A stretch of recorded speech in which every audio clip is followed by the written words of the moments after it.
আমার পিছনে যে খাঁচাগুলো দেখা যাচ্ছে প্রত্যেকটি খাঁচায় একটি করে কাঁকড়া দেওয়া আছে এবং সেই কাঁকড়াটা প্রথম যখন খোলস পরিবর্তন করবে তখন সেটাকে ইমিডিয়েটলি ওখান থেকে বের করে স্বাদু পানিতে রেখে এটা যে সমস্ত ইম্পোর্টার এখান থেকে বা ফ্যাক্টরি আছে, প্রসেসিং ফ্যাক্টরি, যারাই নরম কাঁকড়া বাইরের দেশে রপ্তানি করে সেই ফার্মে এখান থেকে পাঠিয়ে দেওয়া হয়।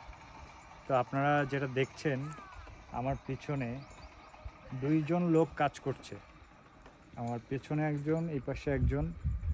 এরা প্রতি 4 ঘন্টা পর পর এই খাঁচাটা চেক করবে। চেক করে যদি দেখে যে কাঁকড়া খোলস পরিবর্তন করেছে, ঠিক সেই মুহূর্তে ওই বক্সটাকে তুলে এনে কাঁকড়াটা ওর ভিতর থেকে বের করে নরম কাঁকড়াটা তারা ফ্রেশ ওয়াটারে রেখে একসাথে করে এটি ফ্যাক্টরিতে পাঠিয়ে দিবে।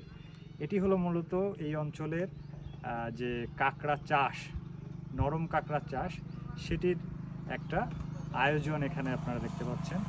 তো এই অঞ্চলের এই শিল্পটা ভবিষ্যতে আরও বেশি করে বিস্তার লাভ করবে সেই আশা করি।